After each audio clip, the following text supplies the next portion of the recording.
me and some of the other VPs, or all of the other VPs, started chatting about it and feeling like, hey, like, we don't really feel comfortable with him. And beyond that, we started to see that he wasn't really doing that much, because he has this aura.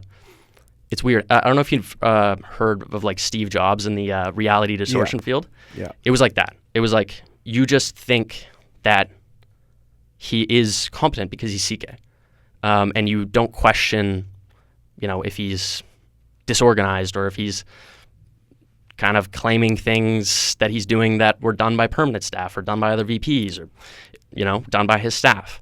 It's like Logan Roy in Succession. Yeah. I mean, he's got this force, right?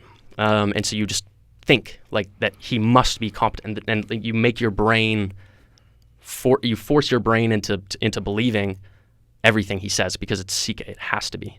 And there's so many other people in your community that believe in CK. There's a term that's used in the U.S. It's called the cult of CK.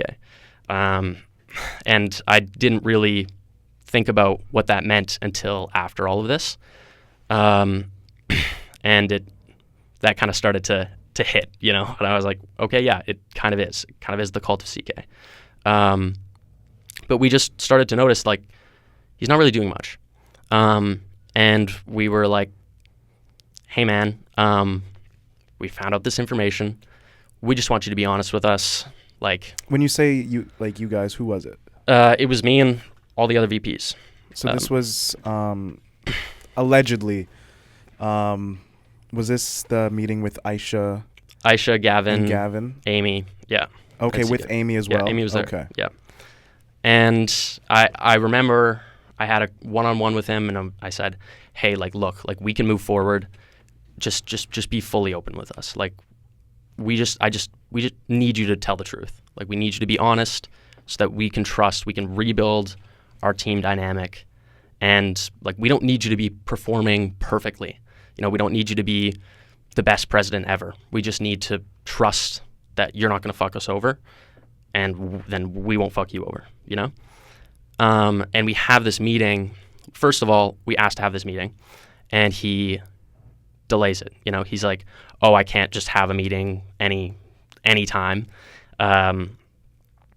He gives us a time for after the next council meeting. And all year, council had been pretty quiet. Like, council wasn't super critical. They were, asking questions, fair questions, but it wasn't kind of absurd. And then all of a sudden, this council meeting, suspiciously after we asked to have this meeting, is, they start asking hard questions, kind of unfair questions. I remember... To you? Not just me, it was the whole team. Including CK? I think one question... There were a couple questions of CK as well. Yeah, but I feel like I sound crazy when I say it, but like that was, in my opinion, kind of a play. Like, oh, it's not just questioning us, it's CK too. But I kind of don't believe for a second that was ever the intention of it, to actually question CK. So we're getting really, like, they're really going after us now. And then immediately after we have this meeting, and it doesn't go well, like, at all. We just wanted to have a, like, open and honest conversation. I went to HR beforehand, and I said, we're having this issue. How do we go about this in a healthy way? How do we resolve this? Like, we want to be able to move forward, but I don't know how. I've never done this before. And so I got some tips about, writing down rules for the conversation and, making sure that everyone was comfortable and, like, taking breaks if we need breaks. So the first part of the conversation was just us figuring out how this conversation was going to go.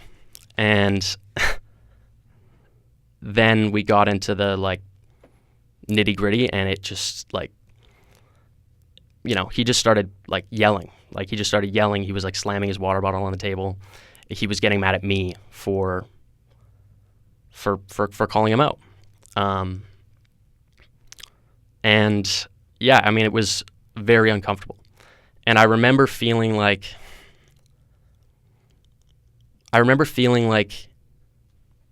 kind of terrified, because I thought he was convincing the other VPs that all of this was okay, that this was not what it was, and we just need to be a team again, and we need this. It's all going to be okay. And I was like, I could see right through him. I could see right through the tactics of look, council's on our ass right now, but we can get our shit back together. Let's be a team. It's us against council. It's going to be okay. Just take my lead. And I just knew that was bullshit.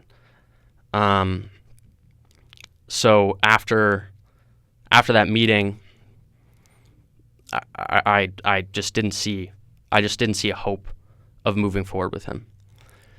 And eventually I got to a place where I said, okay,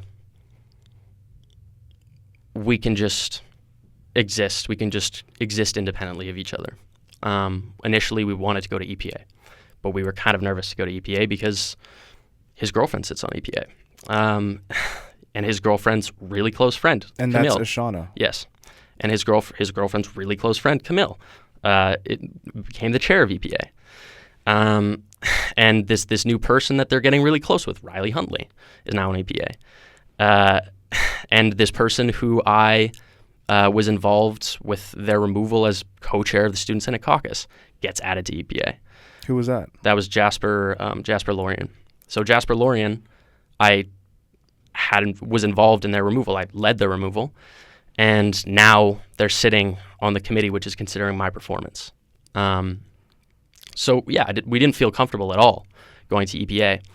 So kind of where we got to was, look, I'm sure they understand that it would look really bad if all the VPs started leaving, and we also don't really want to start this shit.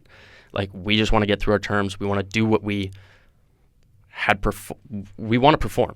We want to keep doing the jobs that we love. But that obviously is not what happened. I kind of thought that they wouldn't keep going with it, because I thought they would know this is illegal. I thought they're not going to have me removed because it's pretty clear in my employment contract they pretty much can't do that.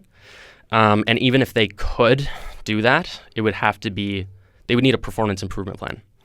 Wrongful or for dismissal with cause, you need evidence that you've done a performance improvement plan, evidence of all the things that I was doing wrong.